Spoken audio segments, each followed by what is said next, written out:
Greetings and welcome to the Nurse Maggie YouTube channel. I'm excited to be here to discuss this topic, which is titled Do Not Say I Do Without Watching This Video. Let's get the intro and I'll be right back with you.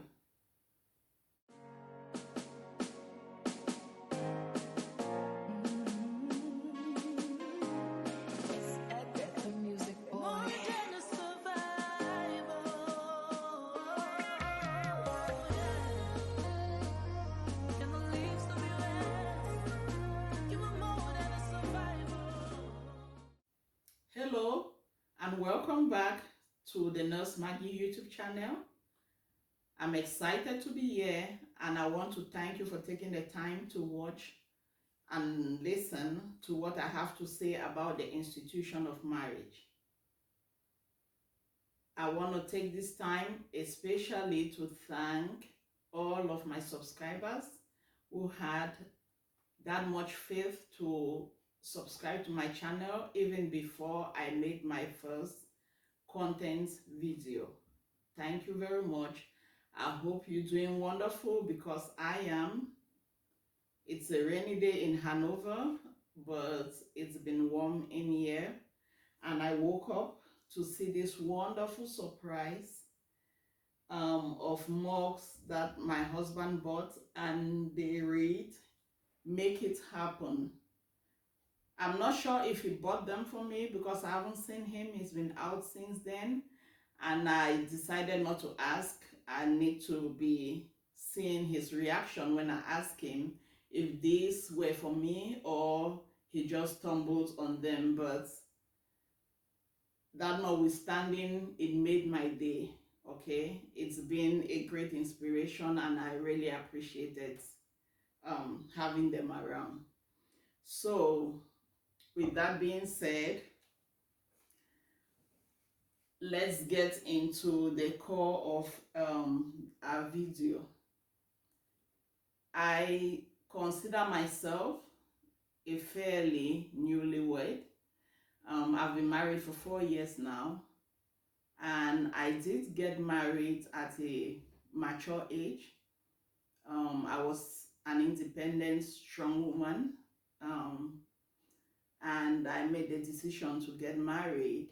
And pretty much being a psychiatric nurse and knowing a lot about how to sort through emotions, sort through information and stuff like that, energies, I'm very surprised that I got into marriage very unprepared.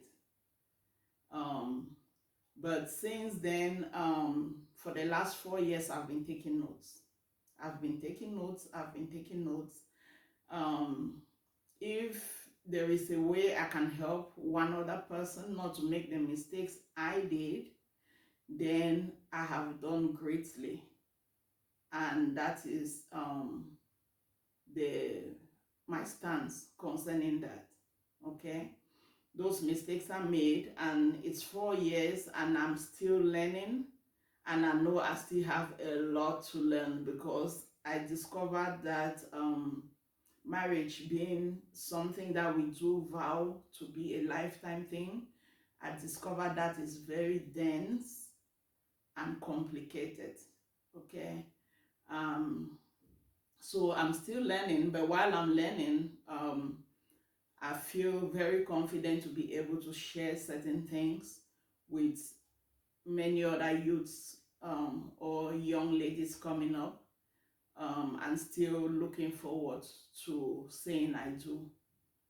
It's my responsibility to be able to pinpoint certain pitfalls that I discovered, probably from not doing enough research prior to that, or not talking about it as much as I should have prior to getting married. So the very first thing I would say concerning marriage, anyway, before getting to that, let me make this clear. These points that I'm going to list out, consider them to be um, a plan for your marriage. Okay, when you meet somebody and you're engaged to them, or you meet somebody and you know that this is somebody that you're going to end up with, or you want to end up with, whatever the case, please, you need to make a plan how you are going to navigate your marriage life. With that being said, we make plans before we build a house. We make plans before the city council builds a new railway. Okay, well, before a child goes to school, before you register a child into a kindergarten, you start teaching them how to identify numbers, alphabets, and it's on and on and on. And before that child is enrolled, they do take a test to get into kindergarten to see how much they've learned prior to that. Okay.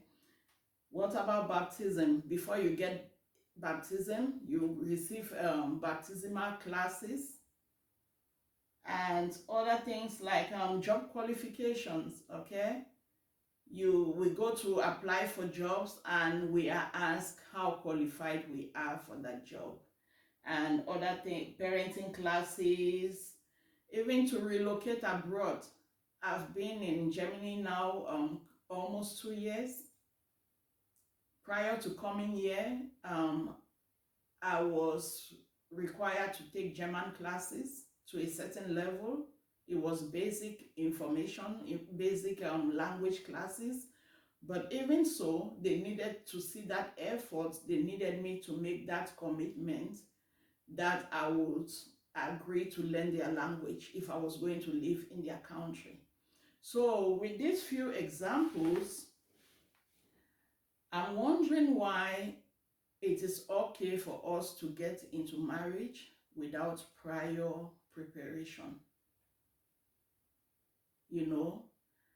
And let me say, I failed woefully at this. I did not have almost any preparation prior to marriage. Not blaming it on anybody. I think it was my responsibility to do research. It was my responsibility to talk to people and ask questions, and I failed woefully to do that.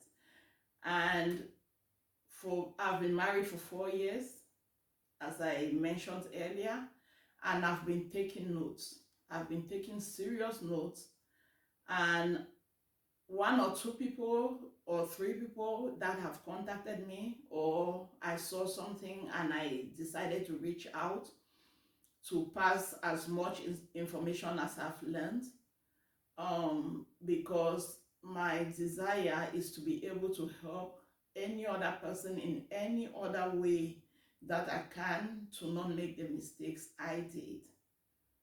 Okay, so that is my premise. That is my stance. That is where I'm coming from. So I'll beg you, I would to be patient with me as I go through this topic. I would like to be extensive in my explanations to help us be able to understand better when we decide to get into this institution of marriage. So the very first point I would bring out is the importance of seeing a marriage counselor prior to getting married.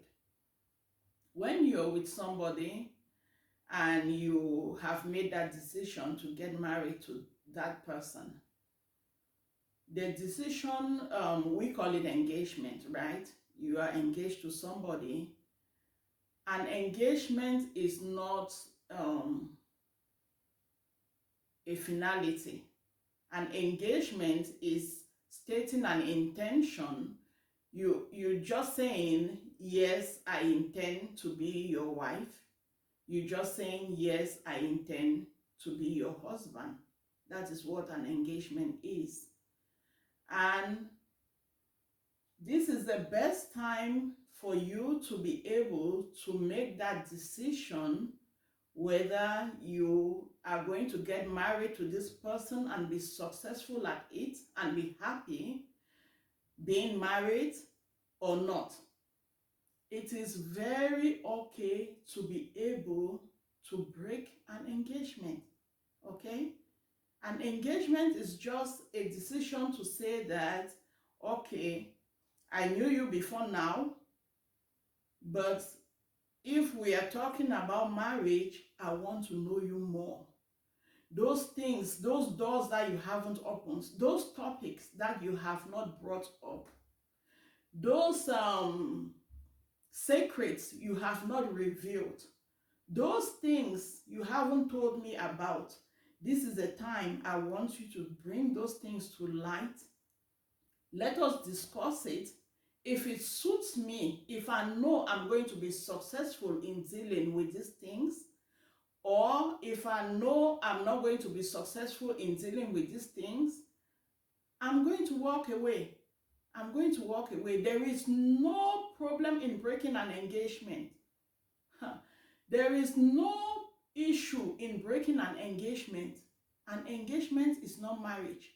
When you go and you say, I do, at the city council, in church, that is when there is a problem, okay? But prior to that day, even the eve of your marriage, it is okay to say, I don't want it anymore. I'm not going to be successful at dealing with this issue. I'm not going to be successful at tolerating this habit. Maybe I've given you 6 months, I've given you a year to be able to change this attitude and you've not been able to kick it.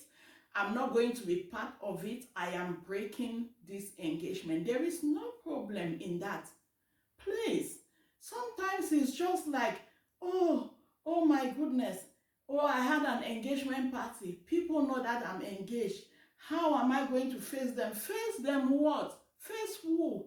You better be facing them now that there is no legal paper, there is no agreement. You better be facing them now than waiting to be under the obligation of going in front of a judge at the city council to file papers and carrying that name of a divorcee. And when you are a believer, it's even worse. You know the implications. I don't even have to get into details. You know the implications. You know the Bible states that you cannot get divorced to a person just because you fell out of love with them or just because you felt they were no longer compatible with you. You know you cannot just get up and do that. There is a condition for you to be able to get divorced when you're a believer. So tell me, please, tell me what your thoughts are. Comments. Let me know which you think is better. I even think they are not comparable because once you say I do, you have already gotten into a contract. An engagement is not no contract. That ring they gave to you, please pull it out respectfully and give it back to them and be like, no, I don't want it anymore. Contact your family, contact your friends, tell them that I know how much you've been waiting for that day to come, but the truth is I cannot go through with it. I mean, you don't need to slander them. You don't need to slander them, or if they have something that's very sensitive, you don't need to make them a public shame, but out of respect, just be like, I cannot take it. Walk away. So, seeing a marriage counselor, as we started saying earlier, Consider the marriage counselor to serve as a guide or a referee. If I had seen a marriage counselor from what I'm learning in 4 years of being married, the marriage counselor would have been a guide to me, because I have discovered that I did not know anything about marriage. See, I thought it was just, it's a little embarrassing, that at my age and with everything that I've been through prior to meeting my husband, you would think that I knew these things, but I'm sorry I didn't. That is why I do not want to, I don't want to assume that others do know about these things. Please. So see a marriage counselor. Marriage counselors are expensive. I found out that here in Germany, a session with a marriage counselor, 1 hour 45 minutes, costs at least 200 euros. You have 200 euros right up to maybe like 275 euros for a session. And I think that is too much money for people, except they are really wealthy, or both parties bring in sufficient funds, then they can be able to spare that type of amount. But if you guys attend a church, I think every church now does have a department for marriage counseling, and in some churches, it is obligatory. It is a must to go through the process of marriage counseling, which is a very good thing. I've never attended one, so I don't know the content of what they do discuss there, but for the benefit of doubt, I think it is a good thing to give it a try and see if it serves your purposes. And if you do not attend church, why not look for somebody in the community with many years of marriage experience? We have elderly people in the community, many people who've been married for a long time. They've been through a lot. They could look like they are struggling. They could look like their bond fell apart, but I still want to believe that they'll be able to give you pretty good advice, pointers from their experiences. There would be good resources, I believe, to let you know what things to consider. Okay, so the very first thing is seeing a marriage counselor. Please make it a must. Make it a must. If your fiance, let me be a little biased, especially the men. Men don't like to be humble. Men do not like to think that they need help or to ask for help. Most men, well, it's not a generality, I won't do that, but most men don't think they need help most times. If your fiance does not want to go to counseling, if you're not that important to them, if they do not have the fear of losing you, then you don't need to be married to them. Please, you do need marriage counseling. After 4 years of marriage, at my age, with the experiences I do have in life, I'm telling you that you do need marriage counseling. So let's move on to the next point. The next thing that is so super important to consider when you make that decision to get married to somebody, and to know if you're going to go through with the marriage decision to the point of going for it to be blessed, is religion. Okay, I've seen many instances growing up where the aspect of faith has divided families. Coming up from the basis of the Bible, and even when we go for our marriage to be blessed, whether you are a believer or not, when they are pronouncing that vow and they say, and the two shall become one, and the two shall become one. You guys, you and your fiancé, once you get married, you are one, okay? The Bible, it talks about being unequally yoked. Before I got married, to me, I didn't understand this so much. I didn't, or I understood part of it, but I want to say I was stubborn, or I didn't give it much thought to really consider. It is a huge deal to see that you have two people, they are married spiritually, they are one. One person is a Muslim, goes to the mosque. The other person is a Christian, goes to a Christian church. Or the other person who's a Christian is forced to go to the Muslim church. Or if it's the woman who's a Muslim, she's forced now to become a Christian.